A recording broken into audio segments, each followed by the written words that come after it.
Last October, I made a top 13 video spotlighting the somewhat lesser-known anthology series, Tales from the Dark Side. So I figured this October it's only fitting that I should spotlight the even lesser-known series that followed it, Monsters. Fans of these two shows tend to consider this a spiritual successor to Tales from the Dark Side, as it's a hokey, low-budget horror comedy anthology in the same vein, and it even came out the same year Dark Side ended. It had several Dark Side alumni on board too, like producers Richard P. Rubenstein and Mitchell Galen, and occasional Dark Side writers and directors like David Odell, Michael McDowell, Robert Bloch, and Stephen King. An extra neat piece of trivia for superhero fans like me is that Paul Dini actually wrote a couple episodes of this show a few years before he became one of the most beloved recurring writers for Batman the Animated Series and other DC Animated Universe shows. Neither of his Monsters episodes are personal favorites of mine, but still, it's a funny old world, ain't it? Monsters, true to its title, featured some kind of monster in every episode, many of which were actually pretty creepy and memorable. The show does almost feel like a few more seasons of Tales from the Dark Side, which is, of course, awesome in my book, as is the show's pretty delightful intro, that I imagine is the main thing many people who haven't seen the show in a long time remember about it. But the show certainly has more to offer than just that. Monsters was another fun vehicle for popcorn 80s horror and horror comedy stories, and while I personally think Darkside is a little better overall, having the same sort of charm but also generally stronger atmosphere and being more genuinely scary more often, Monsters still stands well enough on its own as an entertaining, imaginative, and spooky series that's well worth sinking your fangs into this Halloween season. And so, in celebration of said season, I'm gonna count down my top 13 favorite episodes of Monsters. Number 13. Perchance to Dream. I've just gotta put this episode on the list for being by far the most visually interesting and dynamic in the entire series. A young man who hasn't slept in 2 weeks due to a head injury by a mugger is experiencing crazy dreamlike phenomena manifesting in the real world. His girlfriend brings in Professor Exposition here, who posits that the inability to sleep and process unconscious feelings and anxieties has resulted in some kind of psychic side effect thingy that created a crack between worlds, with a fabled dream world spilling into the real world. He suggests that the only way to stop the chaos is for the man to go into the dream world and confront his subconscious head-on. The surreal cinematography in places and creative special effects make this episode a more unique experience than any of the others. It's weird and fun to watch from start to finish, but the meat of the story is pretty underbaked. Boo! Boo! Boo! Given how little we really get to know the main character or his traumatic experience, the whole "you must confront and accept your dark side to find balance" thing at the end doesn't feel all that strong. But still, sometimes a fun, surreal journey counts for more than a simplistic destination, and this episode definitely stands out in the series as a particularly dreamy ride. Number 12. Where's the Rest of Me?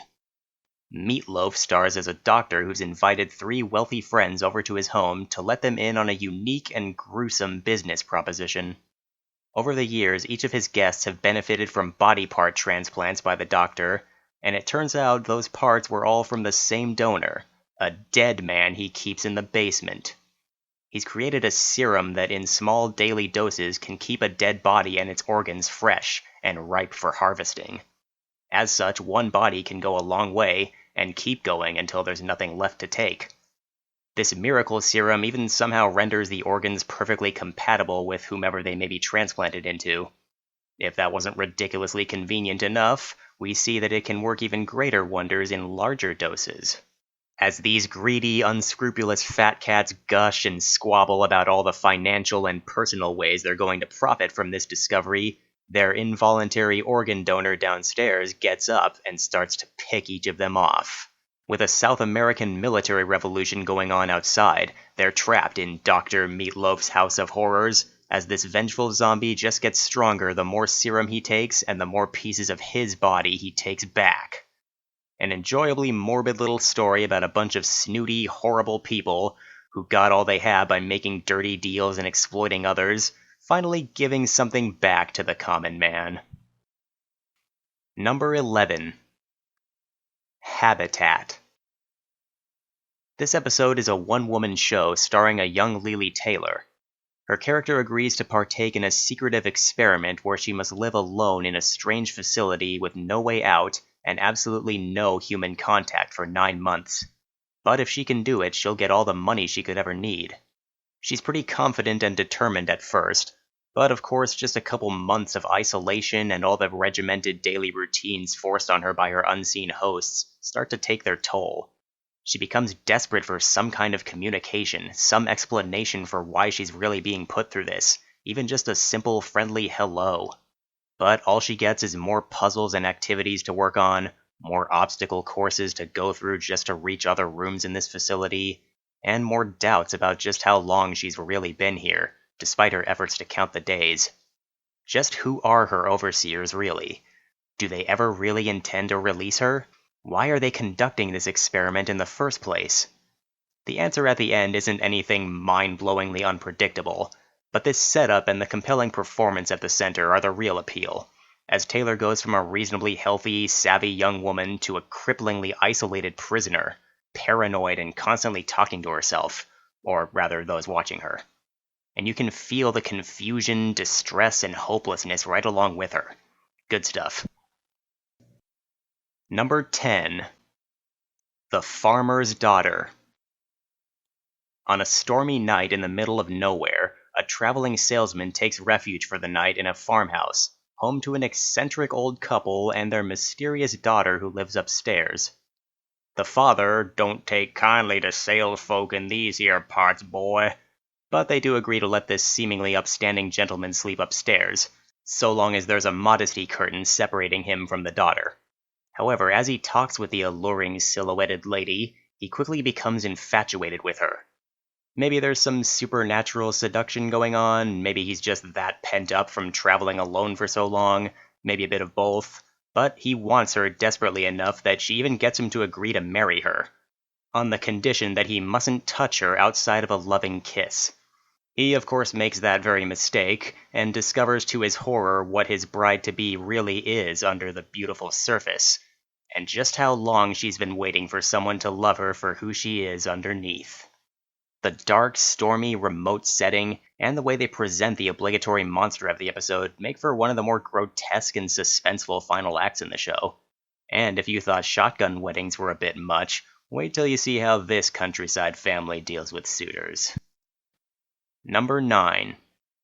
The Waiting Game. 2 officers working at a nuclear weapons facility, who never thought the day would come when they'd actually have to turn the keys and launch the warheads, suddenly find that, well, that day has come. The nukes are launched, a nuclear winter ensues, and it seems these 2, safe in their bunker, are the only survivors. There's a bit of hope when they do make contact with one other bunker, but they don't know any more about the situation.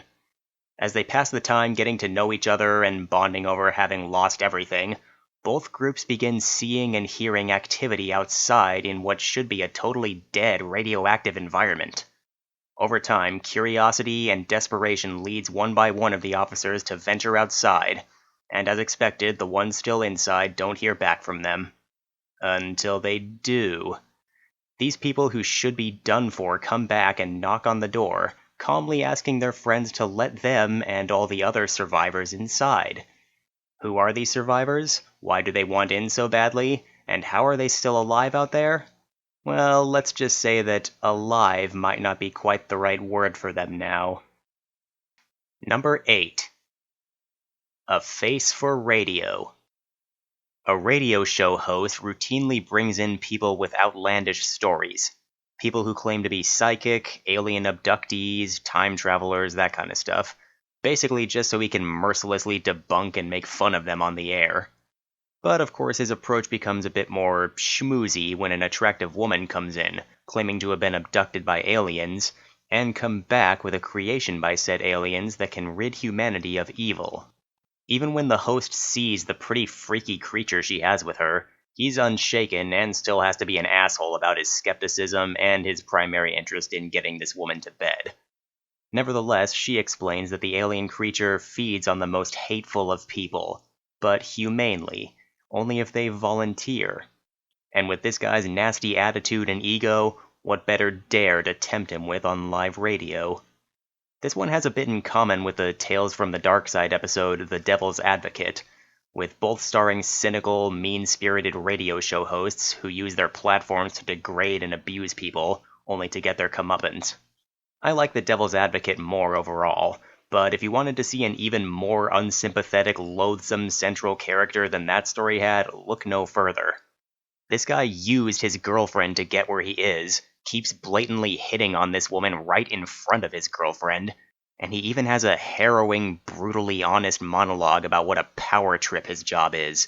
The power he has to influence his listeners and to coax whatever he wants out of the people he works with or interviews on the show.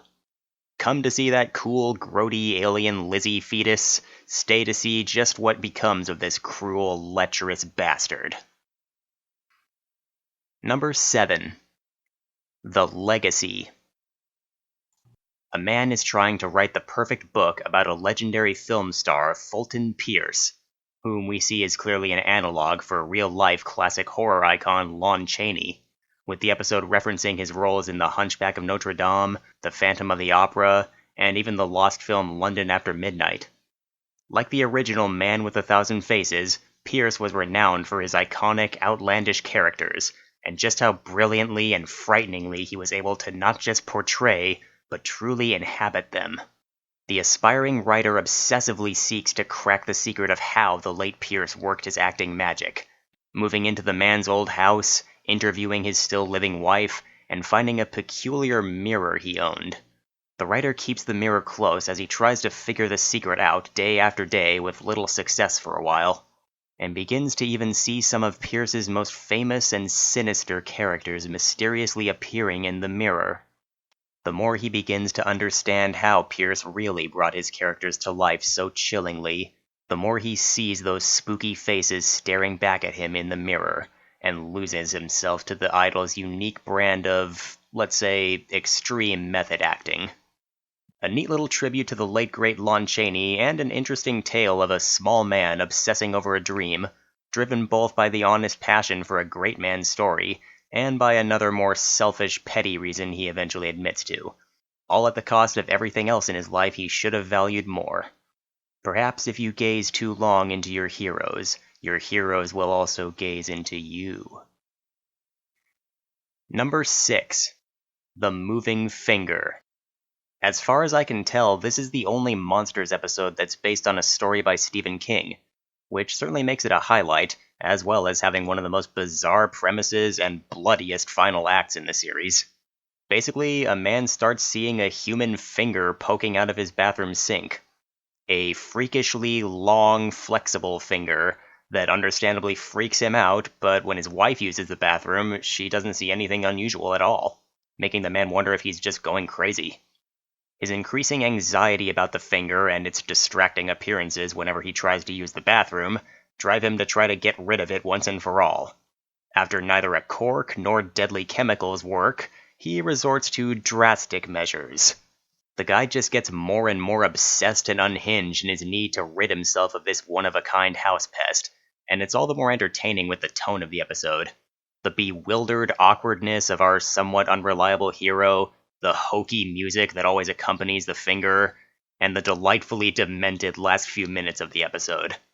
In a horror/comedy series that tends to lean a bit more towards one or the other in most episodes, this is one of the most successfully done stories of a horrifically humorous idea with a humorously horrific ultimate execution. A fan-favorite episode of the series, and for good reason. Number 5. The Mannequins of Horror. A former brilliant surgeon has been living in a mental institution for several years after a breakdown. He spends most of his time in his room creating disturbingly detailed clay mannequins, complete with clay internal organs and everything. He has visions of his ill body falling apart before his eyes, and claims that these dolls are the key to everlasting life, that his soul can survive in his meticulously crafted clay bodies. The people who look after him in this institution have every reason to believe he's just going off the deep end, and this is also apparently a totalitarian state where those who can't be rehabilitated to serve a productive purpose for society are eventually disposed of. And that's what seems to await our patient.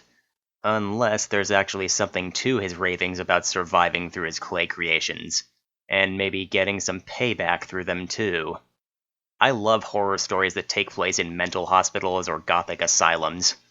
The uncertainty of a protagonist's mental state and narrative reliability, the oppressive feeling of doctors drugging and restraining them, dismissing the horrors they experience as delusions, and just how eerie and claustrophobic these kinds of buildings can be. It's just a great environment full of horror potential. I also love to see stop-motion animation being used for horror, since it can have its own unique way of looking unnerving, and this episode uses that pretty successfully. A mentally ill person with extensive anatomical knowledge dementedly creating ultra-detailed human dolls could be unsettling enough in and of itself, but the culmination of this in the last chunk of the episode is beautifully gruesome. Let's just say it's not called the Mannequins of Horror for nothing. Number 4. The Hole. 3 soldiers in the Vietnam War descend into an enemy underground tunnel ready for a fight, but find that the whole place is abandoned.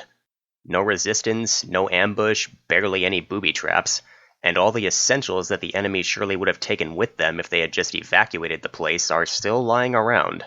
They find one last horribly lacerated soldier who holds on just long enough to tell them what happened to the rest. The corpses buried all throughout the walls of these tunnels came back out of the walls and dragged the living in to their doom. Our squad naturally doesn't believe the story at first, but sure enough, as they advance further through the tunnels, angry, decayed hands do indeed start sprouting from the walls.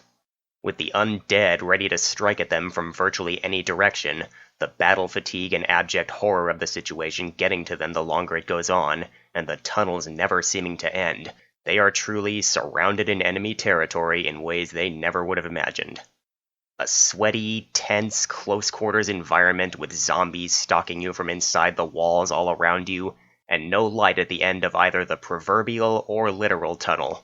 Great horror concept, and it results in one of the most gritty, intense, and bleak episodes.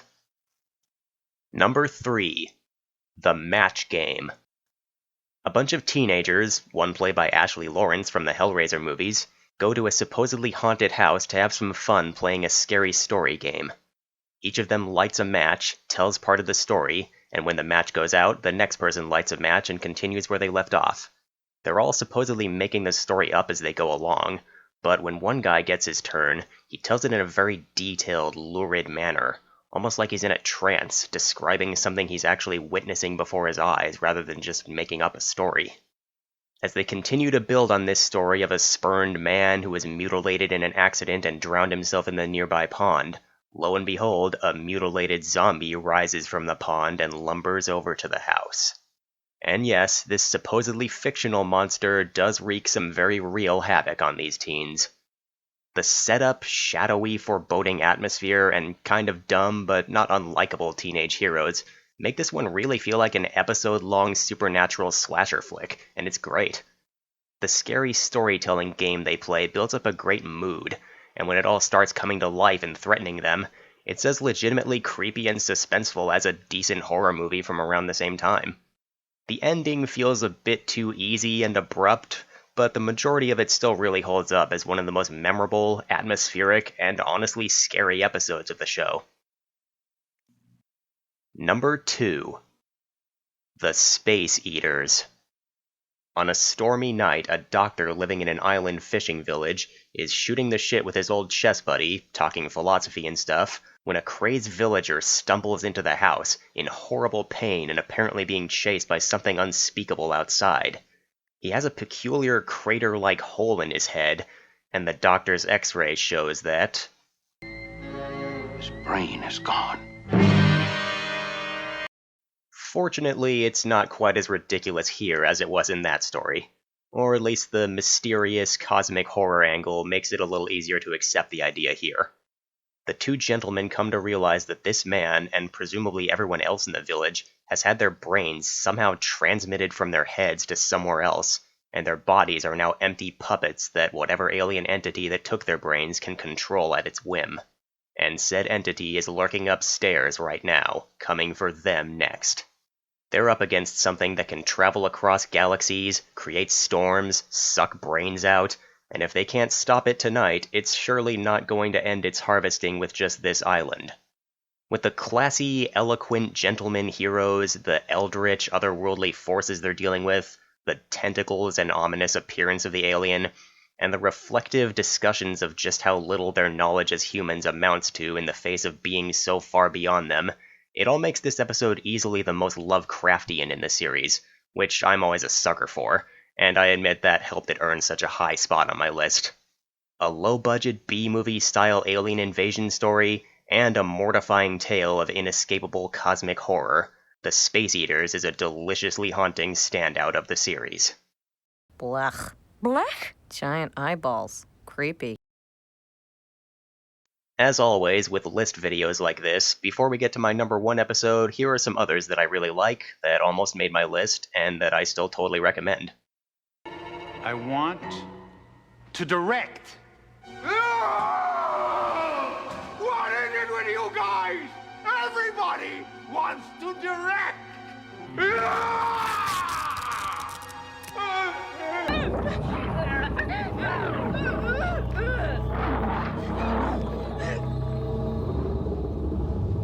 There! I promised I'd feed you tonight.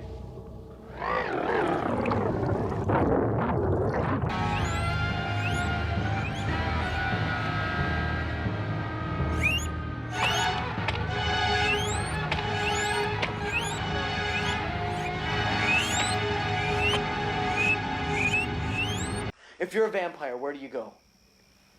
Transylvania? No! You join the Barbers Guild. Oh. Think about it. Instead of sneaking into people's houses at night, they invite you in. They don't even struggle with you when you put a blade to their vein or put a leech on them. No, they pay you instead. No wonder the Barbers are the only guild that hasn't changed their sign in 600 years. They're vampires, Tommy.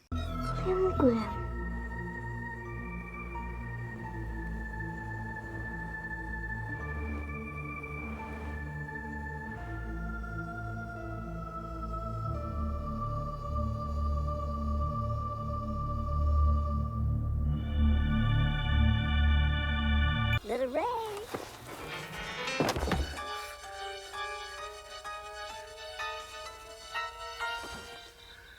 Hello. Hello, Little Ray. I suppose you thought you'd be seeing me again. But here I am.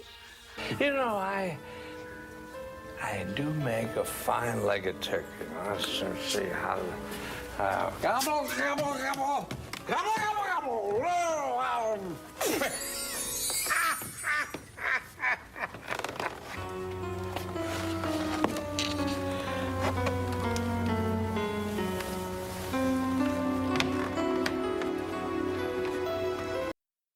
And my number 1 favorite episode of Monsters is Reaper.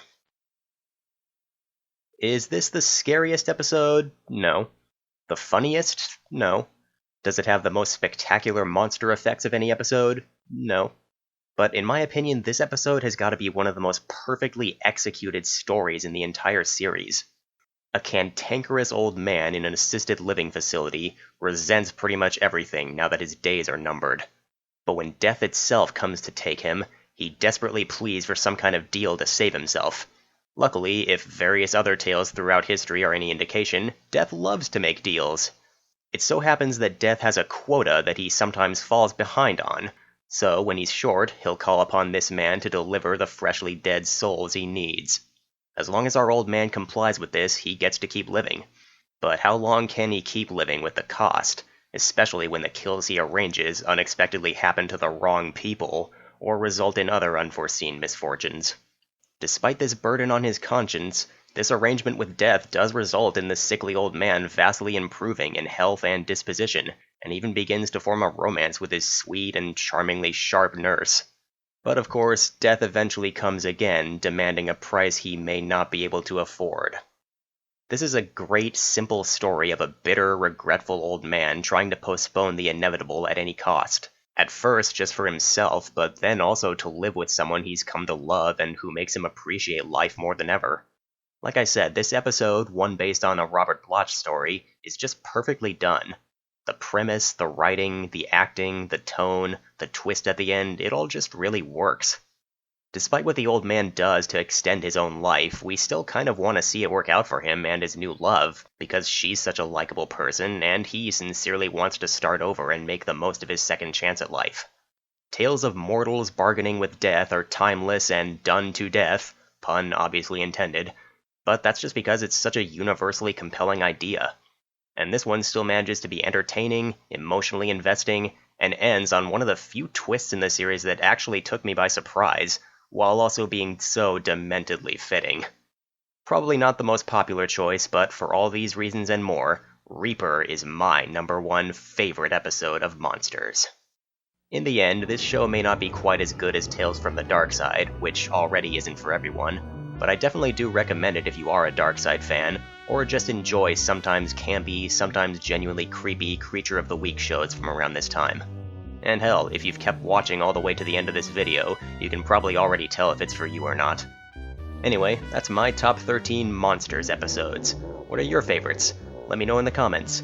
I'm the Adorkable RJ. Thanks for watching, please like, comment, subscribe, etc. if you are so inclined, and I wish all my fellow monsters out there a happy Halloween.